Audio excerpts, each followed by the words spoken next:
PlayStation issue, but it's forgivable because of the whole scope of everything, right? Some of the trailers that you've seen with like the T-Rex or the Thunderjaw does not do it justice when you come into this game. Like you've seen the video where she's like fighting it, whatever. Like it's all fine and dandy. And it got us all hyped, but like it doesn't.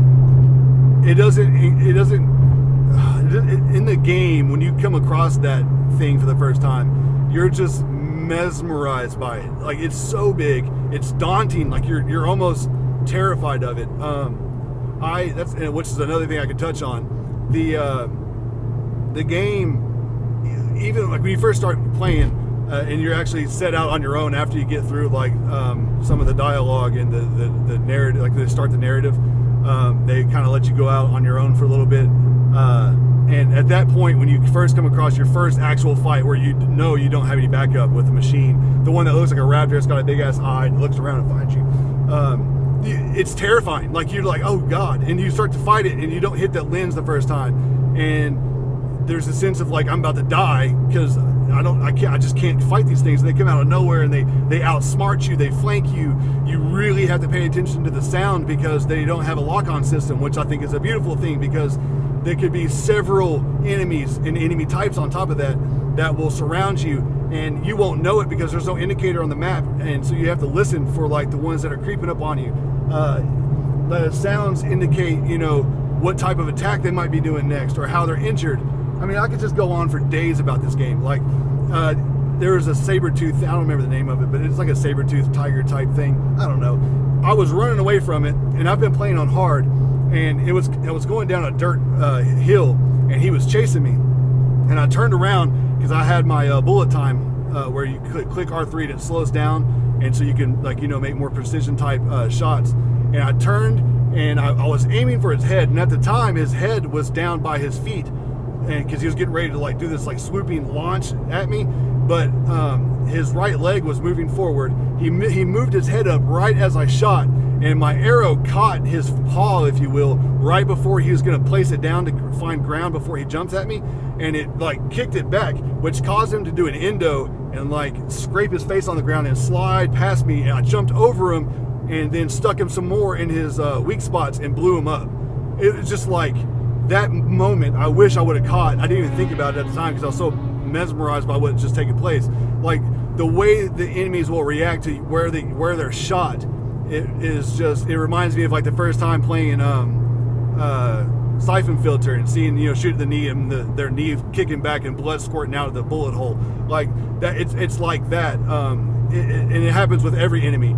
The other thing, the AI will fight one another. I haven't figured it out quite yet, but some of the robots don't like the other robots. I came across an alligator robot, and I was like, oh, let's get this bad bitch. And so I started attacking him, and he one-hitted me. And then, 700 times later, after I've died, I start to fight him again. And out of nowhere, I have him down to a hair. And 4 other alligators come out of nowhere. And I'm like, wait a minute, I can't kill this first one. What makes you think I can kill 5 of you bitches? And then other robots come into the equation, and I'm just like, wait a minute, now I gotta fight a whole horde of these things? But lo and behold, they started attacking the alligators, and now there's this big epic battle going on in front of me of robots. And so I haven't quite figured out why they attack one another, what triggers that event, but they'll definitely do it.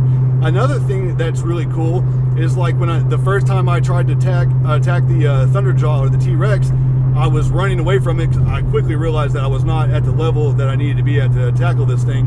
And so I was trying to run away, and he was chasing me, and I got close to a town, and the townsmen actually came out to join in on the fight and were assisting me in fighting this thing until he bumped me off a cliff. I died. I ran back up there, tried to fight him again, and I got a quarter of his life down, and he was a good distance away from me, and he did this jumpy twirly thing and landed right in front of me, hit me with his tail, sent me flying across the map. I hit the face of a rock, and her body collapsed into the rock and just fell cold dead to the ground, and I had full health and everything. It's just one hit, boom, dead. And it was just amazing. Once again, I forgot to capture it because I'm a moron. I probably sound like a silly fangirl at this point, but the game is just really blowing me away. I did not anticipate this game grabbing me like it has. I will say this. I touched on it earlier. I just kind of like skipped over it. MVP Magazine, he was talking about how he hasn't really felt a connection with Aloy. I'm assuming at this point it's because he's not that far into the game. It looks to me like he's been farming a lot. And I noticed, shout out to my boy Dual Dash E. I've been conversing with him over the PlayStation app throughout the day whenever I can't be home playing it because I'm at work or with a family, whatever. And he's like, telling me, he's kind of like sharing some of his excitement with whatever he's experiencing. And I was like, by the way, what level are you? And he was like, level 13. And at the time, I was a level 17. And I was like, dang, you kind of quick. I was like, where are you at in the game? He told me, and I was like, sir, you're still in the tutorial. Like, his name is Farmer Joel. Or Farmer Joel. See, that's the fanboyism, the Naughty Dog fan in me, sorry. He's Farmer Joe. Like, how are you going to be level 7 or 13 and you're on the goddamn tutorial? Like, what is really going on? And so then I found out that I'm doing this game all wrong, so I had to like reevaluate my life and go back into it and try to redo some things. But the game is just really fantastic. But anyways, let me go back to MVP. So he didn't really like her so much yet.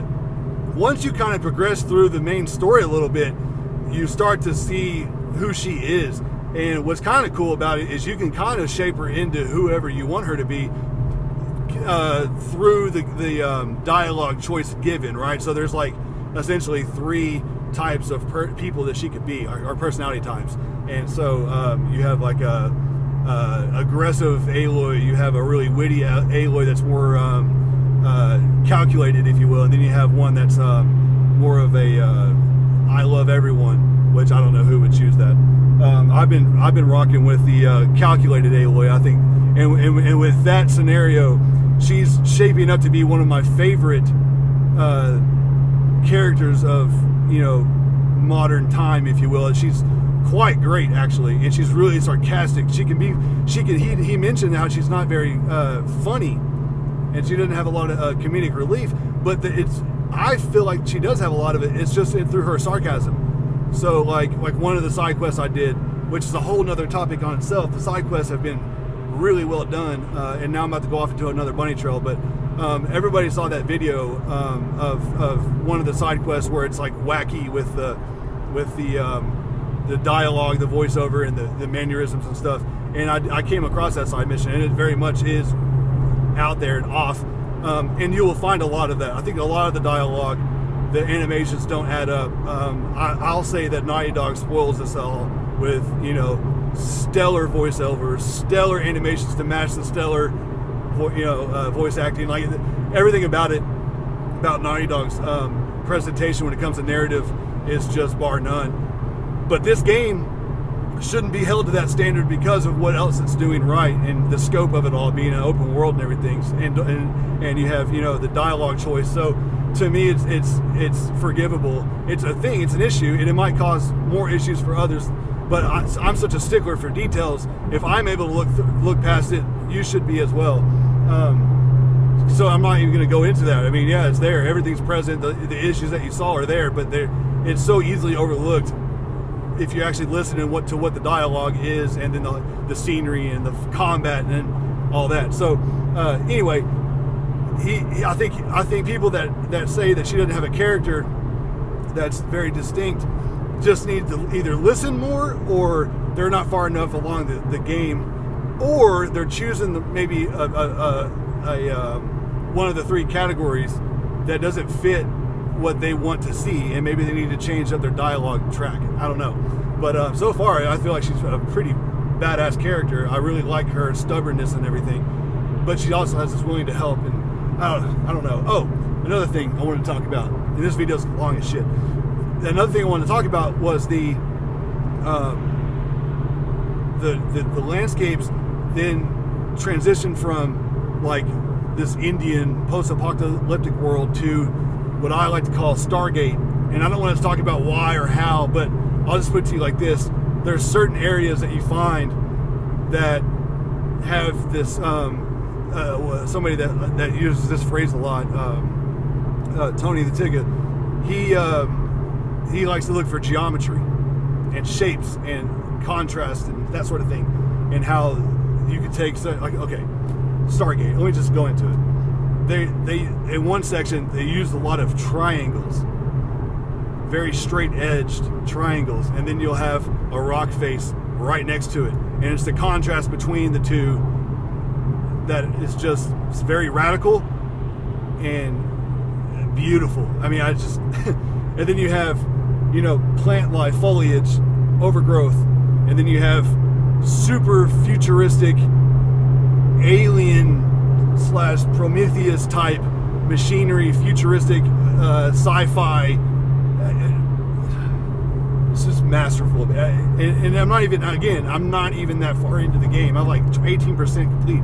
Like, it's just the discovery that it holds is just the majority of what's so fun about it. And this mystery, I found through the help of my buddy Ryan or Geekly.